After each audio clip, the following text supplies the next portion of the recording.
ये एक हैबिट तुम्हारी एनर्जी, मोटिवेशन दोनों छीन लेती है और शायद तुम्हें इसका पता भी ना हो। तुम या तो थोड़ा सा या बहुत ज़्यादा इसे कर रहे हो, वो है मास्टरबेशन। इंटरनेट पे इसके बारे में इन्फॉर्मेशन भरी पड़ी है, वीडियो, स्टडीज़, पर ज़्यादातर जो इन्फॉर्मेशन है वो या तो कन्फ्यूजिंग है या फालतू की। मैं ज़्यादातर क्विट करने की साइड पे हूँ। पूरी तरह से छोड़ना ज़रूरी नहीं है, बस सेक्सुअल एनर्जी मैनेज करनी पड़ती है। मेल्स की सेक्सुअल एनर्जी एक फ्यूल की तरह होती है जो जिम, वर्क, बिजनेस सब में यूज़ होती है। इसलिए जब तुम मैस्टरबेट करते हो तो तुम टायर्ड फील करते हो, डीमोटिवेट हो जाते हो, क्योंकि एनर्जी रिलीज हो जाती है। कई फेमस लोग भी नोफैप या सेलिबेसी फॉलो करते हैं क्योंकि उन्हें पता है कि एनर्जी सेव करनी कितनी ज़रूरी है अपने काम और फोकस के लिए।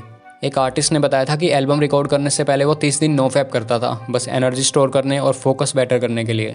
मैं भी रिसेंटली अपने आप को टेस्ट कर रहा हूँ नोफैप पीरियड्स के साथ, और रिजल्ट वैसे ही आए हैं जैसे एक्सपेक्ट किए थे। लेकिन ये याद रखो कि डेट्स लिखने का कोई फ़ायदा नहीं है। लास्ट टाइम क्या हुआ, कैसे हुआ, कब रिलैप्स हुआ, ये सब बकवास है। मैंने जून के एंड में एक इंटेंस नोफैप पीरियड किया था, बस टेस्ट करने के लिए, पूरे 4 महीने के लिए। कुछ लोगों के लिए टाइम ज़्यादा हो सकता है, पर कभी कभी ये मदद करने के बजाय और ज़्यादा लेजी फील करवाता है।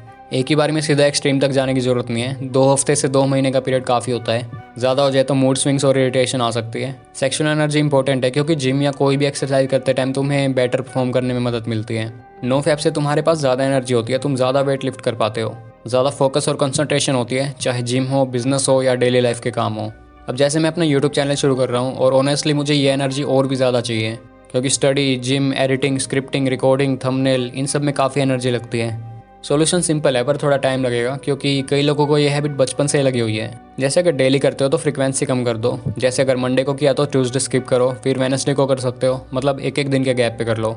वीक में जितना कम हो सकता है उतना कम करने की कोशिश करो। उसके बाद अगले हफ्ते से एक दिन के गैप को 2 दिन का गैप कर दो, मतलब जैसे मंडे, फिर थर्सडे, फिर संडे। सिर्फ 2 ही हफ्ते में आधी फ्रीक्वेंसी होगी ना, क्यों? या फिर डायरेक्टली मंथली बेसिस पे भी कम कर सकते हो। जैसे अगर महीने में 20 बार करते थे तो 10 से 12 या 13 तक लाने की ट्राई करो। धीरे धीरे हैबिट कम हो जाएगी और ऐसे करते करते 2 हफ्ते या 1 महीने इजीली मेंटेन हो जाएंगे। 2 महीने ट्राई करना चाहो तो कर सकते हो, पर ज़्यादा एक्सट्रीम तक मत करना।